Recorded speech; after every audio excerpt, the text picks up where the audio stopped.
Fuck you. Yeah, fuck you too, Keith. Gosh, we just started the episode. You don't need to sass me so early. You hear there's a rule on YouTube you're not supposed to swear in the first word. I thought you weren't supposed to swear like ever. Arguably. Fuck. YouTube is a bad platform, and everything's dumb, and we're just stuck with whatever they do to us. But it was for a long time the weird thing where people talk about not swearing at the beginning of videos was just like a weird piece of folklore. It felt like there was no concrete evidence of it. But now when you rate your videos, it genuinely does mention not swearing in the first like 15 seconds. Actually, strangely, it gives you a range of like of not swearing in the first like 7 to 15 seconds or something like that. I'm like, why is it not a specific number? Why do you seem unsure? It's your website. Do you need to like add buffer at the beginning of this episode so that way you don't get flagged or whatever? It's so annoying how vague, and I don't care. Just fuck it. Who cares? Fuck you. No individual video makes enough money for me to care about its monetization on this channel. So it's just, I just make videos and I just censor nudity because I'm like, that might get me in actual trouble instead of just demonetizing a video. And that's about it. Anyway, well, time for the big Hollywood finish. We're gonna stop the bomb from destroying the city in a big tidal wave. Yeah, this timeline took a turn. Like, yeah, the stakes got very are dramatic. surprising.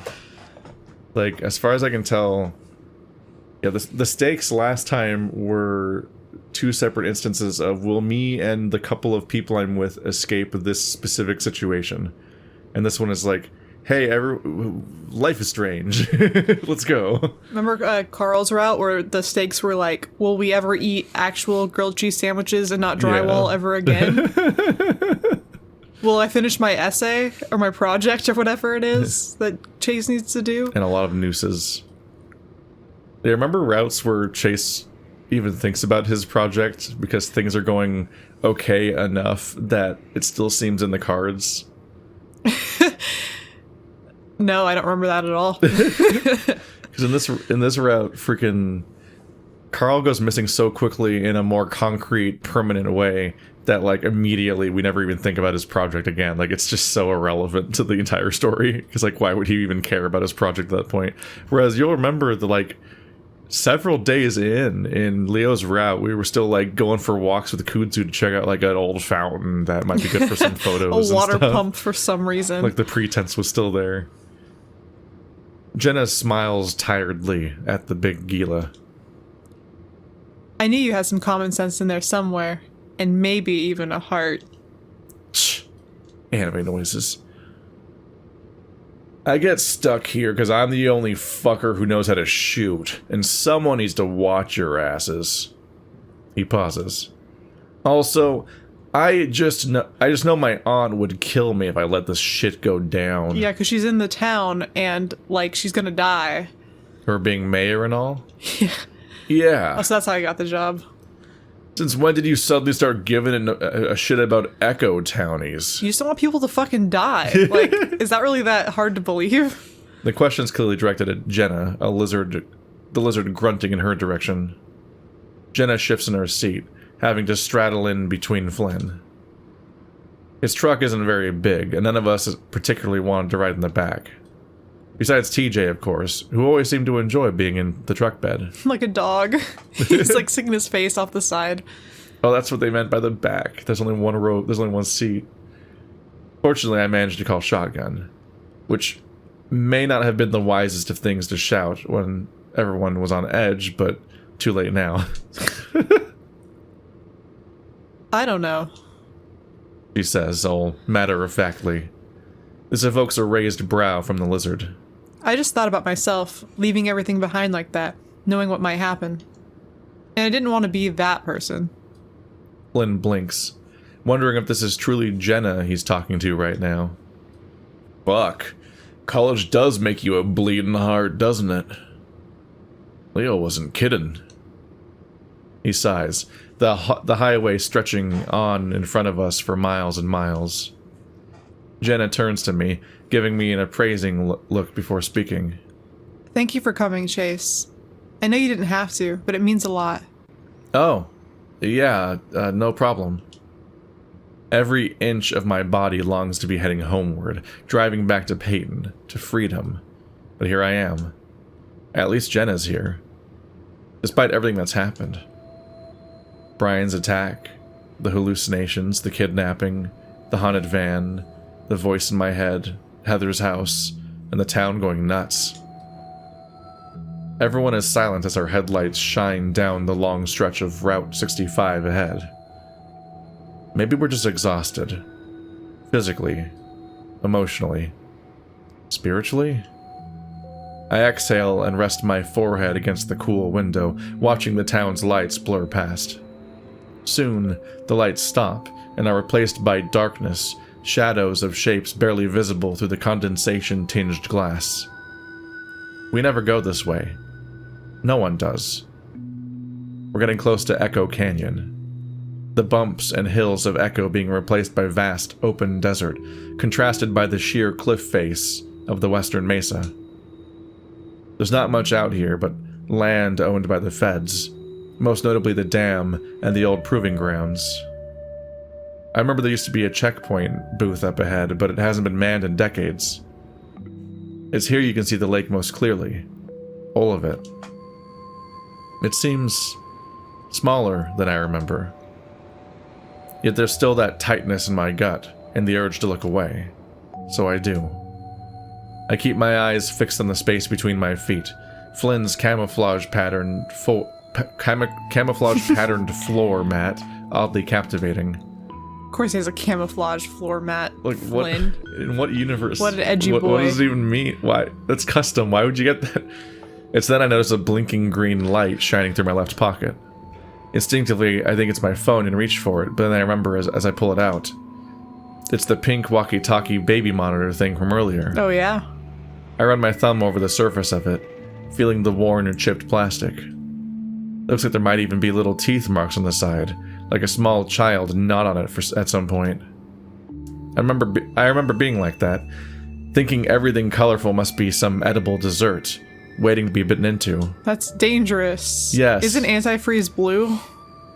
So are Legos. Tide Pods. That's why you don't give young enough people, like, certain toys. Yes. I press my thumb against what I think is the talk button, but any labels on this have long worn off. Bringing the device up a little, I open my mouth as if to speak, but stop short of actually saying anything. I realize I don't want to freak the others out right now. Seeing the lake again, I look back down. Well... Who's that? That's a new font. Yeah, it is a new font. Hello, good sir. Hello. I freeze. Hello? Flynn looks over at me. Huh? Jenna stares ahead. Hello, good sir. That same voice, crackling and old, spoken in the same cadence as before. I glance over, and Flynn's gone back to focusing on driving, with Jenna still looking at the road blankly. No one's reacting to this thing going off. Hello, good sir. Because it's not going off, Chase. Is there a voice really coming from this old toy? I stare at the flashing green light, and am reminded of the van from earlier. That voice felt much more vivid, alive. Real sound. This one is like I'm remembering a sound, but I've never heard this voice before. And how are you? Huh? And how are you? It repeats. It's distorted, but it sounds like a woman's voice. I've been better, that's for sure. Sorry to hear that. Oh. I guess it can read my thoughts. That's comforting. Things will get better soon. I start to consider sliding the walkie-talkie back into my pocket. Nothing this thing is saying can be doing me any good right now. Especially noting that I'm the only one hearing it. Just more hallucinations. Crazy swamp gas, tulpa bullshit. It doesn't seem to be saying anything now. The minutes pass and I begin to relax some. I look past the device in my paw, the night sky reflecting upon the surface of the lake. A streak of white light where the moon is. It's not your fault. The voice comes through a little clearer. What do you mean? Not your fault. Intentions, pure. The words start coming out even choppier, as if hastily clipped from an audio file. It was a loving act, and one cannot fault themselves for a loving act. What are you talking about? I wish we could talk. More. But you have places to be. Places to be. The road begins taking us into the canyon proper, and the light on the walkie flicks off.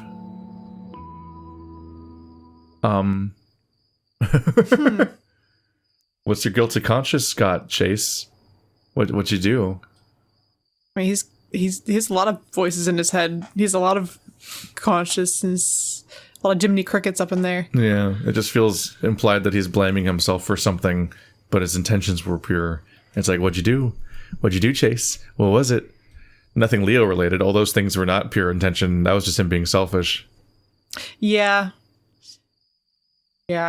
So I'm like, what yeah, I'm trying to think. I mean, there's not really much I could think of that would be. I mean, Chase is pretty like in this route. He hasn't really done anything too awful. He's just kind of an asshole sometimes.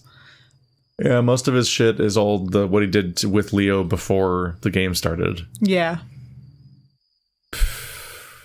Nothing with Carl or Flynn. Sydney? Maybe. It's right, yeah, because it's tied with him looking at the lake. And then he hallucinates about how he shouldn't blame not himself. Your fault. Yeah, okay. Not your fault. I could see We still don't know what the fuck happened with Sydney. No, will they ever tell us? He's like not been even mentioned in this entire route besides his dad. Yeah, he's as absent as our report is in this playthrough. I've never actually been here before, I mutter. Fascinating. Now keep your fucking voice down. I can see your car up by the service building. The building itself isn't too large. Only about 500 square feet, with the windows on all sides. We creep forward. Flynn with rifle and grasp. I look forward to Flynn's route. I'm looking forward. As time has gone on, I have looked more and more forward to Flynn's route because I actually have come to find him to be pretty funny. He's really absent. Like he is not. He's not in Carl's route at all. After besides basically the big attempted meetup at the lake where he blows up again on TJ, which was a very bad moment for Flynn. And we're like, fuck this guy. He's not any better than he was at the beginning of this route. But then he starts saving us all the time. Yeah, like and showing up when we needed him the most. In both he makes fish Leo for and Carl. Jenna's route, he's like almost completely absent, and then shows up right at the end for the big climax, basically. And yeah, he just straight up saved us from the murder cave, while Leo was not even recognizing anything was wrong. Well, an exposition has led him to be more, or has made him out to be more caring than initially understood. Micah, Carl, TJ, and Leo are hunkered down behind the truck, out of line of fire. I was wondering about that. I'm like, did everyone come? I was wondering about Carl. I was like, where's Carl? Yeah, we exclusively referenced the idea of TJ liking being in the bed of the truck, and I'm like, so did everybody come? So hold on. Micah, Carl, Leo, Flynn, Jenna, and Chase are all in the front of the truck. If TJ's the only one that went in the back. No, I think everyone else was hunkered in the back. Okay. Oh yeah, because TJ is the one that is the only one that liked it. Okay, I thought they were trying to convince me that they were all up front, and I was like, that's not possible. Yeah, this is the first time they've established where all the characters are. So it was still ambiguous to me of whether or not like a group of them had left to go to the hospital or not. Yeah. Because Carl's a little bit fucked up. He probably needs to see somebody. Yeah, I'm surprised that everyone came, but here we go. Leo had been pretty insistent on going with us to approach, but both Jenna and Micah agreed that'd probably be a bad idea. Unsurprisingly, we're the only vehicles parked out here. All right. Jenna whispers, wiggling her paws out on either side of her, as if to shake the nerves out. I'm going to announce myself and approach. Flynn, please just keep line of sight. Maybe she won't be as crazy out here. You know, on account of it being less hum-y or whatever. And not being so close to her dead father. Flynn looks utterly goddamn perplexed at whatever I'm talking about.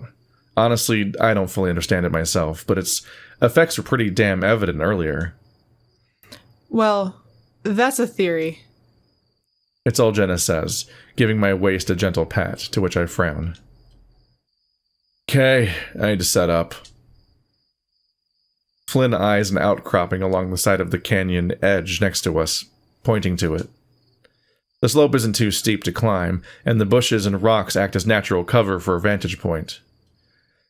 I'll be up here. There. If you need me to shoot, just make the Charlie horse symbol behind your back or something. Is it Charlie? The Charlie horse symbol? Yeah, I was going to say, explain to me, because Yeah. I think I know what they're saying, but not exactly. The Charlie horse symbol? I ask. Flynn rolls his eyes, then moves his hand down to his thigh, makes the OK gesture with his fingers, but turned upside down. No, okay. That's the that's the game symbol or whatever from the movie Waiting. Is that what it's from?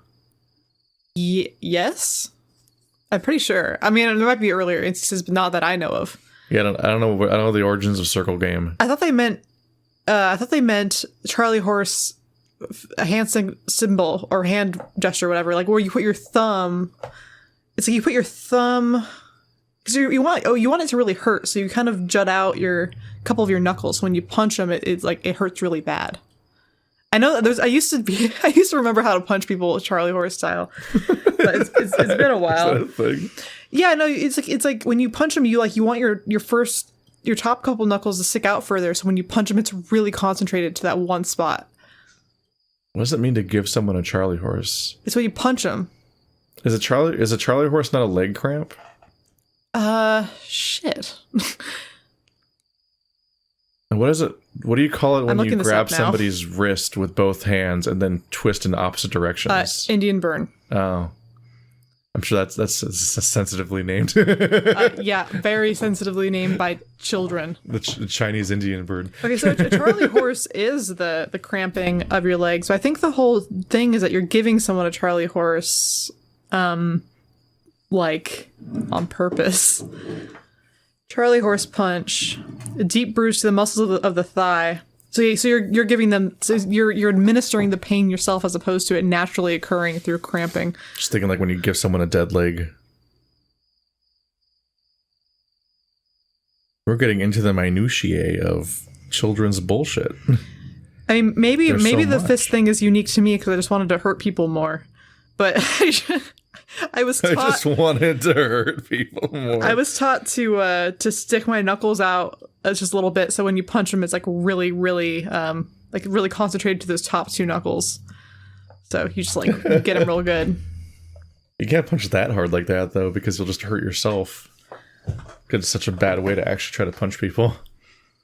Yeah, but it's a bad idea. Yeah, but when you're a kid, you'll take what you can get. In terms of strat. I just think about how, like in karate, they teach you the first thing they have to do is teach you not to punch with your thumb inside of your hand because you'll just break your thumb.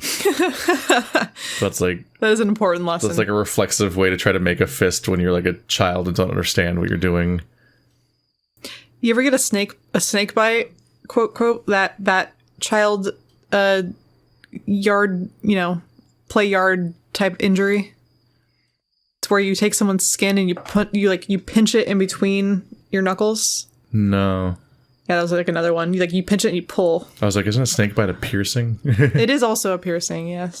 Are snake bites the brow piercing? I mean, I don't know what they call the brow piercings or if it's the same, but I know the lip piercing that's a snake bite is the one on both sides. Oh. But then there's like a spider bite where there's two that are next to each other just on one side.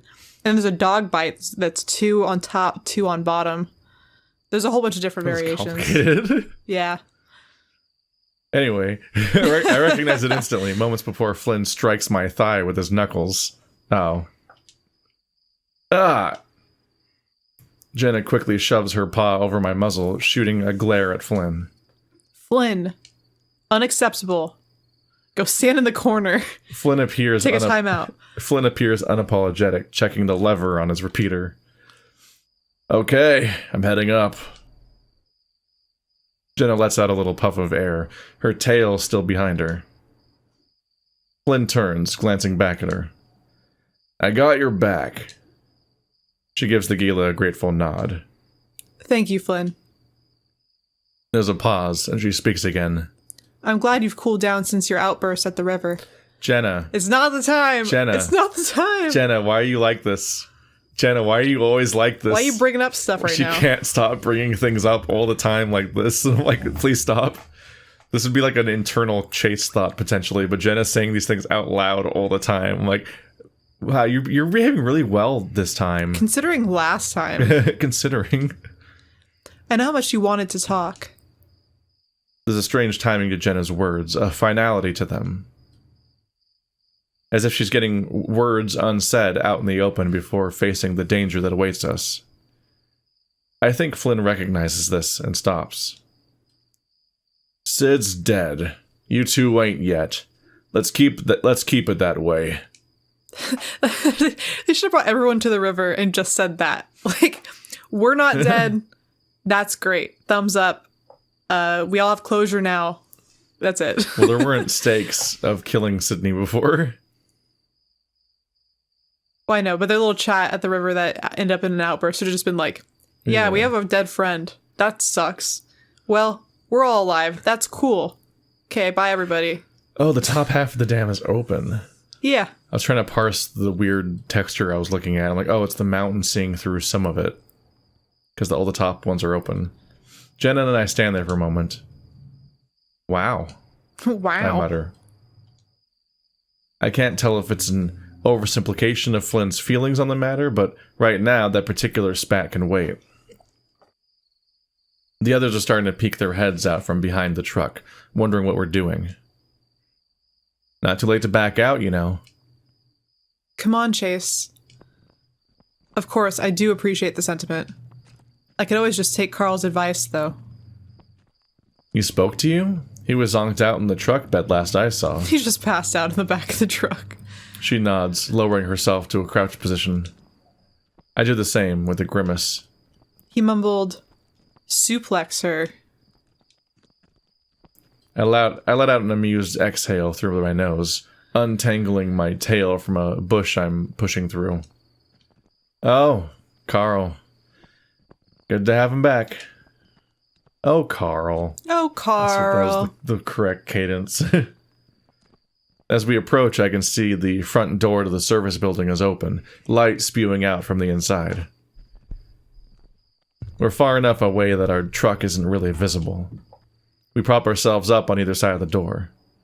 Sniffling and distraught mumbling can be heard from inside, including the rapid flippings of pages and clicking noises from a computer terminal. Hey, Heather? The noises stop. Oh boy. Jenna looks over at me, lowering her voice. Chase, you may want to get back. What? No, I'm not leaving you. Jenna? You followed me. Here we go again. Jenna comes out from her cover and I peek in as well. Inside, a computer with a bunch of monitors hooked up on the wall is turned on. One of those monitors has an open window called floodgate control. Maybe she knew what she was doing after all. Chase? I grimace, trying to quickly shift it into a smile. Hi. So awkward. I can practically feel the cringe from Jenna beside me. I don't know why I said hello like that. Long night. I cleared my throat. We wanted to make sure you were okay, and maybe see if you wanted to maybe reconsider your course of action? Heather reaches over toward the desk, and next thing I know, she has her pistol trained on us. We quickly duck behind the wall. You two can't stop me. I know this is what I have to do. I saw the future in, like, a dream? A waking dream. Everything worked out. Everything was underwater. There was peace. This has to be done. It has to be done. Her eyes flick to the murky black water at the foot of the dam. There was quiet. It was a dream, but it wasn't a dream. You know what I mean? Jenna watches Heather, keeping close appraisal of her twitchy hand upon that revolver. Yeah, I do. Jenna responds flatly. I think we all do at this point, at least somewhat. I can see Flynn up on the rock ledge, moonlight glinting off the metal barrel of his repeater. He's looking at us with a curious expression. Then you understand. You don't, do you? The question must have been rhetorical, because she answers it before we can. I knew it! I should have stopped you when you broke into my house. You're bad, just like the rest of them. She raises the gun. There's the pitter-patter of small feet behind me. Next thing I know, Micah's right by my side. One of his paws is on the small of my back, the other outstretched in front of us. Whoa. Wait a second. Heather's tear-filled eyes shift to the bat. You again? God, why are you all here? Hear me the fuck out. No, you hear me out, idiot. Keith was like an umbrella. All the bad stuff just bounced off when he was around. After Keith left, everything went to crap, and you know it. Everyone started getting weird or leaving. You left, so you never saw how it got bad. You didn't have to watch it happen. We were all such good friends, and it's like I'm watching everyone dying. I feel like I'm dying, Micah. Everything hurts, and I can't think well anymore. And Daddy. She takes in a sharp inhale in between her fangs, sputtering a bubble of spit before catching her breath. I just need to make it all go away, then everything will be fine. I'm gonna move somewhere happy. You can move and be happy right the fuck now. Nothing is stopping you. Micah spits back. This is just the hum talking. You and I know how this shit goes. It'll pass and you'll feel better. We'll all feel better. No! She screams, and Micah quickly ducks behind the edge of the doorway as she brings up her revolver. I do the same, though for a second, I think I see a flash of color behind her that wasn't there before. I peek past the edge of the concrete wall long enough to realize what it is. It's the red thing? Jenna sees it too. That same tall, burned figure from Brian's trailer. It looms in the back of the room, staring at us, waiting. It's almost like a statue, unmoving, beyond little twitches where it suddenly shifted in position. It's unstable, or at least that's the best way I can describe it. Jenna? I see it. Heather's ranting about something, but I can't really focus. It's getting closer, another foot nearer to Heather. What the shit? Jenna steps out from behind the wall suddenly, holding up the palms of her paws. Wait. Astonishingly, both Heather and the thing stop. Though it's still very much there, looming in the background. It's as if the world itself is distorting around it. 3 holes pierce its face where the eyes and the mouth should be. I look back up toward where Flynn is at. He definitely should be able to see this thing, and I half expect a shot to ring out at any moment. When I glance back, the thing isn't looking at Heather anymore. Its dark holes are aimed toward the hill outside the door, where Flynn is. Heather stands, wide-stanced, her finger an inch from the trigger. Heather, when I was growing up, I was very fortunate. It's not something I truly realized until relatively recently. Despite my circumstances at home, I truly had some incredible people, and other things. Jenna's eyes briefly flick up to the figure. Looking out for me. The figure's head tilts ever so slightly. Brian is dead. Your father, he's certainly fucking dead. There's some zeal to Jenna's words, and it becomes rather evident she thinks this is a good thing. And they can't hurt you anymore. A thick tear streaks down Heather's cheek, as Jenna takes a step closer, pointing outside to the south. Back in town, there are still people who genuinely care about you, the ones who have stuck with you throughout all of this.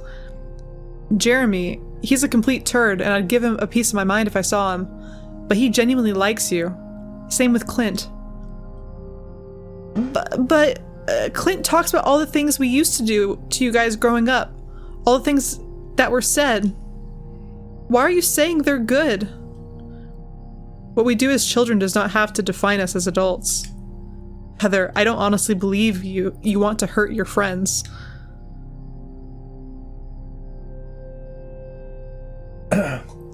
Heather shudders, hugging herself. Kombucha hit me.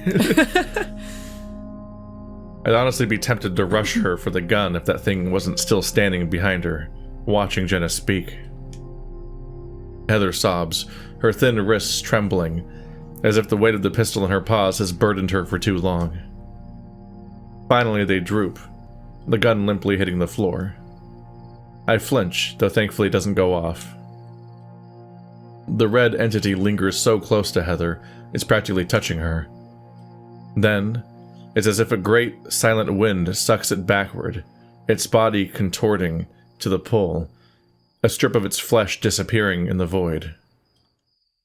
And then it vanishes, fading into nothing. I rub my eyes. It's gone. I can hear Jenna shudder beside me, before stepping up and taking the guide and keys and tossing them promptly into the water below. Micah picks up the gun, flicking open the chamber and spinning it with his thumb. Out of bullets. Fucking hell. Flynn skids down the hill, nearly tripping as he hustles over.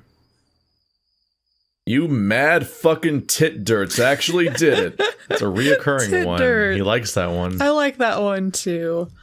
Micah and Jenna are staring at the spot where the monster was moments ago. Flynn, despite having us in his sights the whole time, seems oblivious. You should get the key to the city or some shit. Though, that probably only unlocks an outhouse or something. Micah walks past him, letting out a string of unintelligible expletives and shaking his head. The sun begins to rise past the mountains to the east, the sky starting to become illuminated with purple and amber hues. That's a nice painting. That's very nice. In the distance, you can just barely make out one of the Mormon settlements down the river, on the edge of the reservation. I rest my head against the side of the truck, mentally exhausted beyond words. I try to think of the entity, but it's like trying to remember a dream, a fading horror that seemed so real at the time, but surely couldn't be. There's a soft thud beside me, and I soon realize it's Leo's butt, the wolf holding his concussed head in both paws as he rests beside me. Ugh. About ready to head out, Otter? TJ and Carl approach, the ram shivering and Lynx gently rubbing his back. Oh, we're going? He helps the ram up into the back. I mean, in a bit, I guess. They were all just there, like, just waiting for this thing to be over.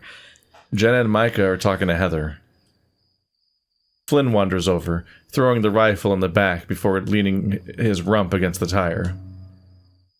In the past, when shit got tough, the lizard would always run off to deal with things on his own terms. Yet here he is, slumped and exhausted like the rest of us. Finally, Jenna joins us. I give her a little thumbs up as I pass. She returns the gesture before sitting down as well. She props her chin up in her paws, her fluffy tail perked up to avoid getting smushed in the dirt. We sit in relative silence, beyond the faint sound of crickets and gently lapping water. I'm gonna miss this place.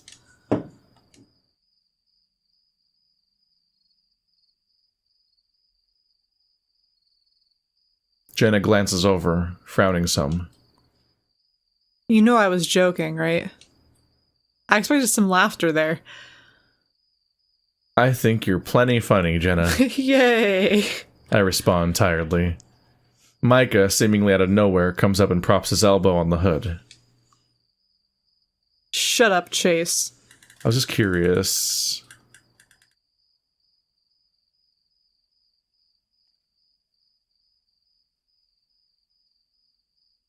There's a thud beside him. Helps the ram into the back. So we're sitting next to the truck with everyone except TJ and Carl. Yeah. And then TJ and Carl are in the back. Mm-hmm. You know, like in the... I was gonna say, is it the loading screen? Yeah. I accidentally quit the game completely. And my RNG backdrop is an Echo 1 right now. That happened, basically. But we're not up by the dam, though. I mean, actually, I don't really know. I thought, I don't know why. I was picturing the dam was across like up the lake high. from. It looks like we're across the lake from Echo, because that might be Echo in the background. So I don't think everyone's quite in the same position, but I think we just recreated this until Micah showed up. Carl seems pretty happy for having been all fucked up, though. Yeah. Fuck you. He's a professional. I didn't make a save. Shut up, Chase. Now, are we fucking off or what?